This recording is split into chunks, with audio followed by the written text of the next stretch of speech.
आज के टाइम पे स्ट्रेस जो है वो बिगेस्ट चैलेंज बन चुका है। हमारी बॉडी में वात का इम्बैलेंस हो जाता है, तो जो इम्बैलेंस हुआ वात जो है हमारे नर्वस सिस्टम को अफेक्ट करता है। बॉडी में लगातार थकावट बनी रहती है, विदाउट एनी रीज़न आप लेथार्जिक फील कर रहे हो, तो ये इनिशियल सिम्टम्स है कि अब आपको डॉक्टर के पास जाना चाहिए। स्टेबिलिटी लाने के लिए जो सबसे अच्छी चीज़ आयुर्वेद में बताई गई है दैट इज़ फॉलोइंग आयुर्वेदिक दिनचर्या। स्ट्रेस के केस में क्या है, कुछ फैक्टर्स तो हमारे कंट्रोल में है, कुछ नहीं है। वात बहुत एक रूक्ष और ड्राई चीज़ है, हवा।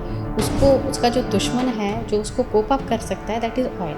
90% जो बीमारियां हैं वो हमारे डाइजेशन से स्टार्ट होती हैं, खाने पीने से स्टार्ट होती हैं।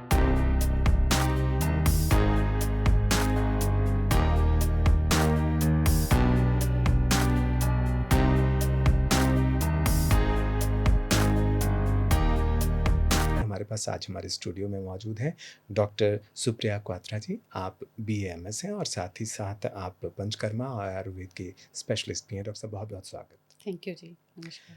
तो जैसा कि मैंने भूमिका में भी कहा कि स्ट्रेस बहुत बढ़ गया है। जी अब ये स्ट्रेस वाकई बढ़ गया है या हमें लगता है बढ़ गया? पुराने समय और आज के समय में कितना आप समझते हैं कि नहीं, बिल्कुल आज के टाइम पे स्ट्रेस जो है वो बिगेस्ट चैलेंज बन चुका है, एक मेडिकल फ्रेटर्निटी के लिए और कॉमन पीपल के लिए भी।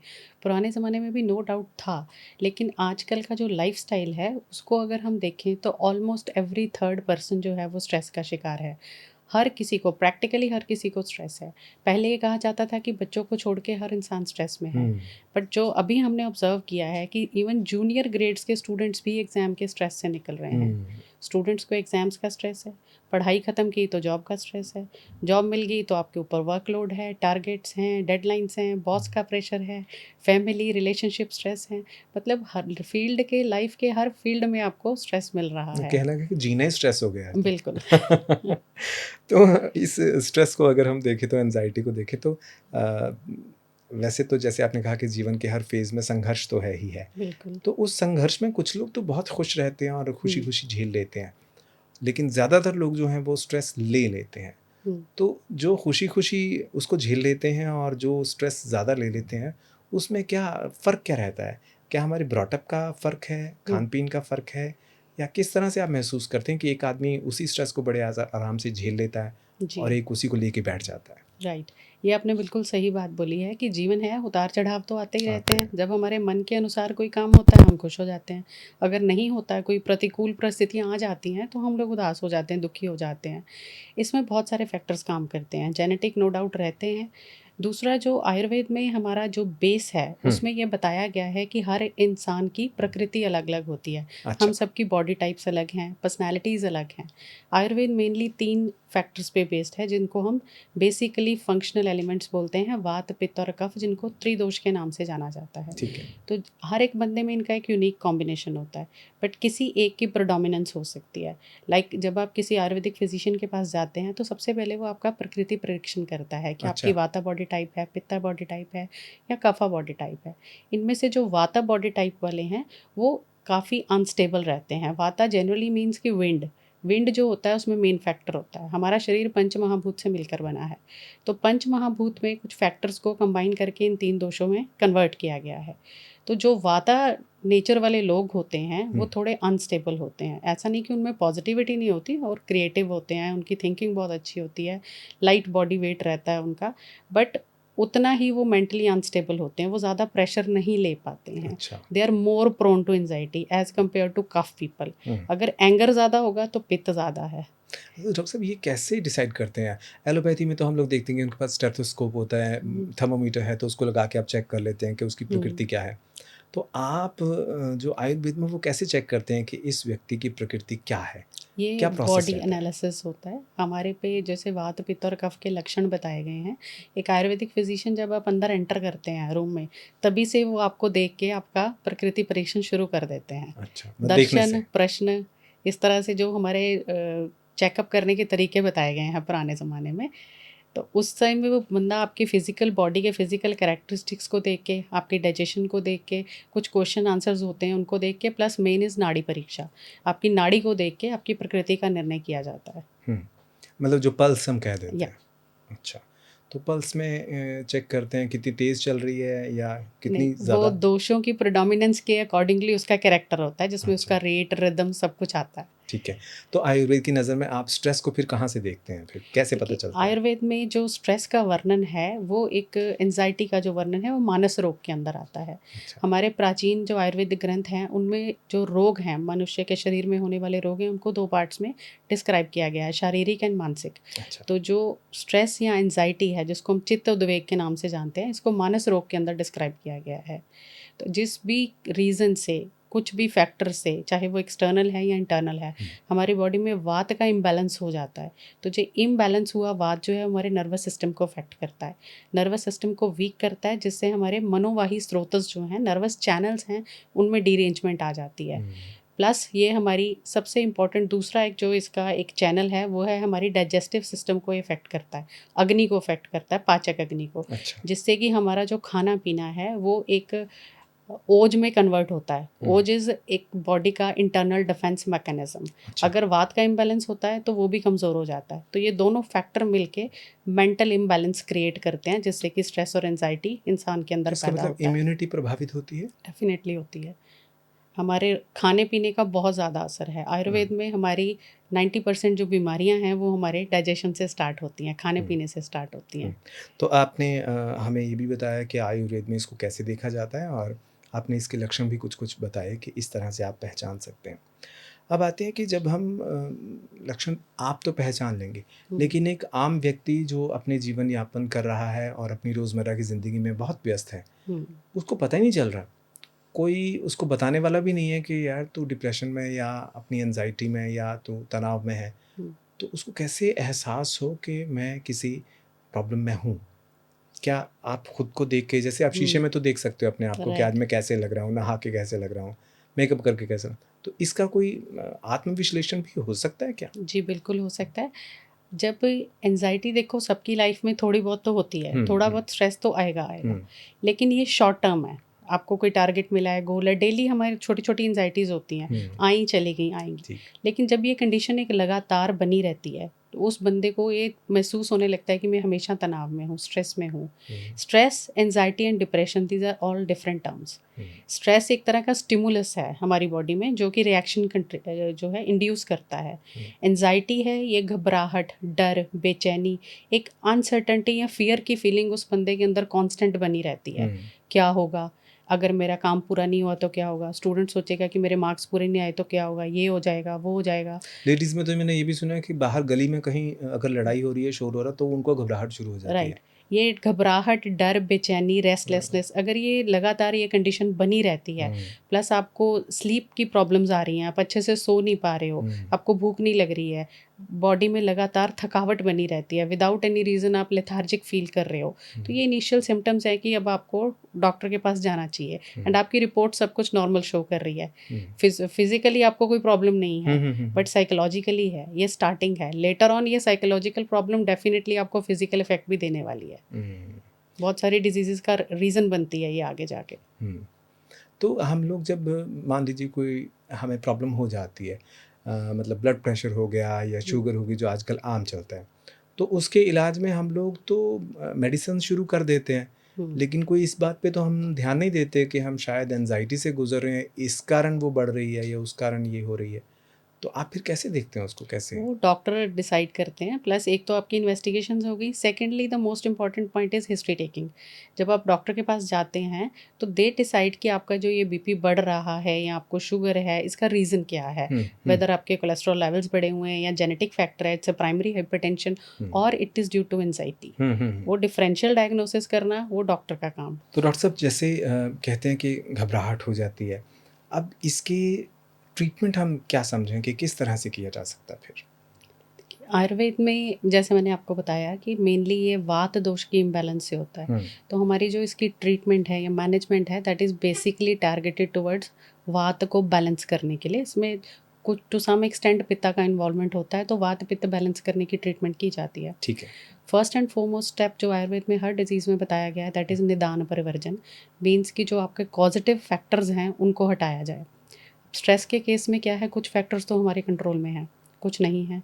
तो जिनको तो हम कंट्रोल में कर सकते हैं, उसमें वो history taking important role play करती है। आपका फिजिशियन ये आइडेंटिफाई करता है कि आपके लाइफस्टाइल में क्या डिफेक्ट है, क्या प्रॉब्लम्स हैं, जिससे आपकी बॉडी में वात का डीरेंजमेंट हो रहा है। तो वो उनको एलिमिनेट कर सकते हैं, ठीक राइट। है। आपका लाइफस्टाइल, आपका जो रॉन्ग फूड है, रॉन्ग लाइफस्टाइल है, रॉन्ग स्लीप पैटर्न है, उसको ठीक किया जाता है। अच्छा। कुछ फैक्टर्स हैं जो हमारे कंट्रोल में नहीं है, लाइक वर्क प्लेस का स्ट्रेस एंड ऑल। उसको मैनेज करने के लिए हमें अपने मन की, हमारी बॉडी की कोपिंग पावर को बढ़ाना पड़ेगा। तो सेकंड उसमें स्टेप आता है कि हम पेशेंट की सत्वजय चिकित्सा करते हैं, दैट इसको हम बोलते हैं रीएश्योरेंस या काउंसलिंग। सबसे इम्पॉर्टेंट बात, स्ट्रेस का मतलब है imbalance, imbalance between our resources and demands. हर बंदा लगा हुआ है कि मेरे को अब लाइफ में सब कुछ चाहिए, एस्पिरेशंस बहुत हाई हैं और चाहिए भी क्विकली चाहिए। खाना पीना सोना सब छोड़ के बस लगे पड़े, रेस लग रही है। क्योंकि मैम ज़िंदगी में वैसे तो स्ट्रेस है, लेकिन उसमें आग में घी का काम करते हैं हमारे जो शायर हैं, वो लिख देते हैं कि दिल भी एक ज़िद पे अड़ा है किसी बच्चे की तरह, या तो सब कुछ ही इसे चाहिए या कुछ भी नहीं। तो ये बीच वाला रास्ता या बैलेंस वाला तो वो जानते ही नहीं है ना, या तो सब बिल्कुल कुछ चाहिए या तो फिर चाहिए ही नहीं है, और वही फिर स्ट्रेस का कारण बनता है। बिल्कुल। स्ट्रेस यही है, इंटरनल फैक्टर्स हैं, एक्सटर्नल फैक्टर्स हैं। इंटरनल फैक्टर्स हमारा रॉन्ग फूड लाइफस्टाइल, और एक्सटर्नल फैक्टर्स यही जो हमें बाहर से इफेक्ट कर रहे हैं, सोशल मीडिया है। एंड सडनली किसी की लाइफ में कोई प्रॉब्लम भी हो सकती है, किसी लव्ड वन की डेथ हो गई, कोई नेचुरल कैलामिटी होगी, जैसे आपने कोविड देखा पीछे, it was a big big huge reason of stress. ऐसे ही कोई आपके घर में कोई लॉन्ग टर्म से बीमार चल रहा है, आपको कोई सडनली डिवोर्स हो जाता है, एक्सीडेंट हो जाता है, ये सब फैक्टर्स ये एक्सटर्नल हैं। तो हमें अपनी बॉडी को इतना कुछ स्ट्रॉन्ग बनाना चाहिए, हमारी बॉडी इस स्ट्रेस को कोप अप कर पाए, हमारा माइंड इसको कोप अप कर रहा है। ये अनस्टेबिलिटी है हमारी बॉडी में। तो स्टेबिलिटी लाने के लिए जो सबसे अच्छी चीज़ आयुर्वेद में बताई गई है, दैट इज़ फॉलोइंग आयुर्वेदिक दिनचर्या।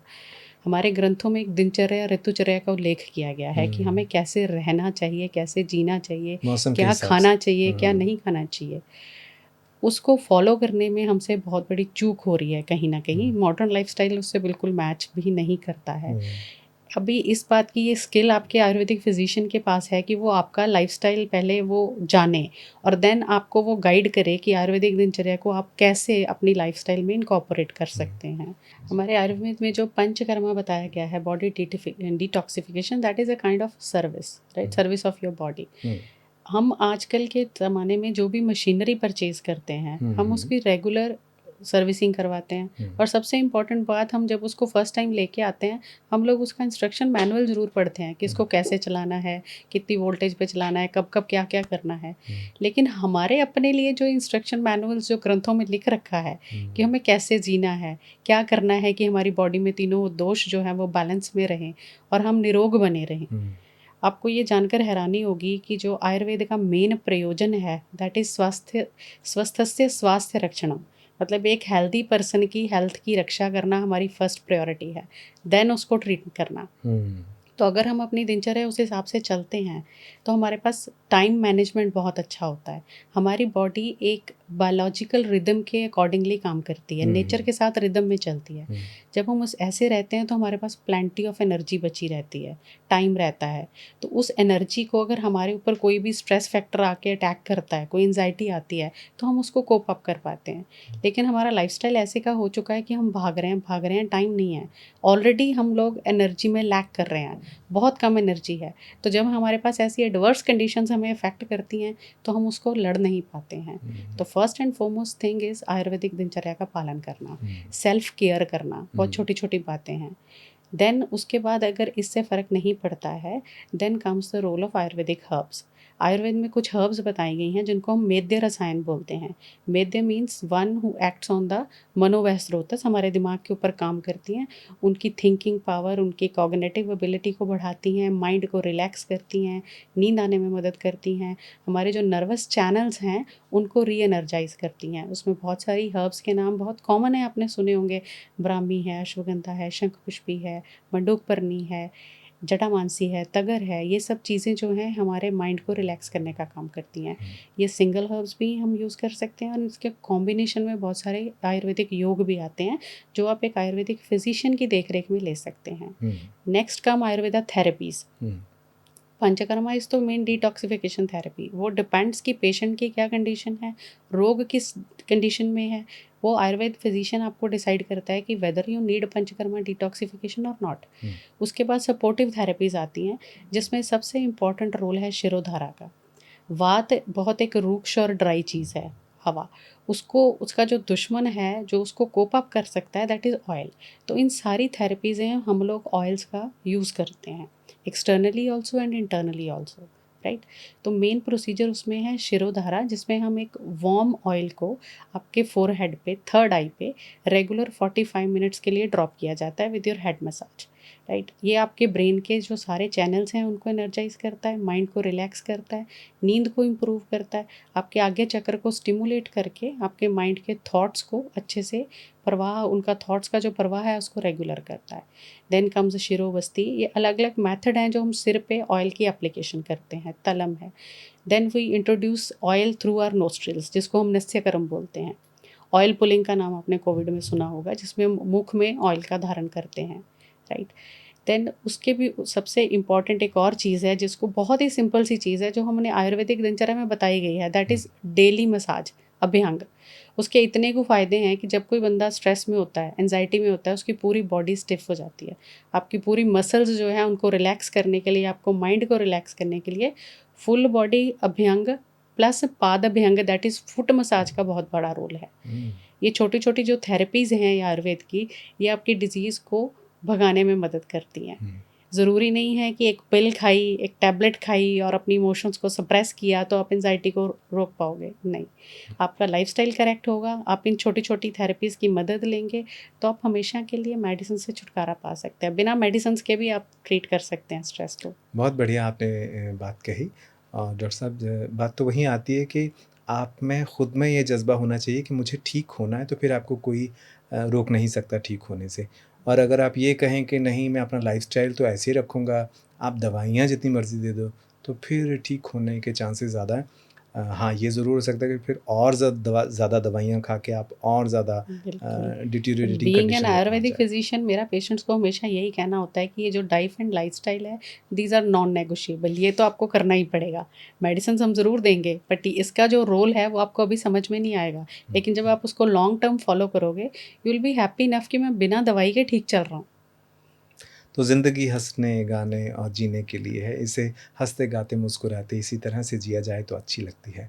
फिर भी अगर आपको लगता है आपके आस-पड़ोस में या आपको अगर एंग्ज़ायटी की किसी तरह की समस्या नज़र आ रही है, तो आपने ज़रूर हमारे इस प्रोग्राम को अगर देखा है तो आपको ज़रूर फ़ायदा मिलेगा। और अगर किसी को आप समझते हैं कि इस प्रोग्राम को देख के फ़ायदा हो सकता है, तो उसके साथ इस प्रोग्राम को, इस बात को शेयर कर सकते हैं। डॉक्टर साहब, आप हमारे स्टूडियो में आए और इतनी अच्छी बात की, और हम तो चाहेंगे कि आगे भी इस बात को हम और आगे लेके चलें, लेकिन तब जब हमारे पास दर्शकों के सवाल भी आ जाएँ तब। श्योर। आज के लिए हमारे पास आप आए, थैंक यू जी, मुझे थैंक यू लगता है सो कि मच फॉर इनवाइटिंग मी। जितना हमें अच्छा लगा आपको भी ज़रूर अच्छा लगा जी, होगा। जी, बिल्कुल आपका बहुत अच्छा लगा। बहुत-बहुत धन्यवाद। Thank you. जी, और आप हमारे प्रोग्राम को यूँ ही देखिए और देखते-देखते शेयर भी कीजिए, लाइक भी कीजिए और हमें सब्सक्राइब करना तो बिल्कुल भी ना भूलिएगा। आज के लिए इतना ही, धन्यवाद, शुक्रिया।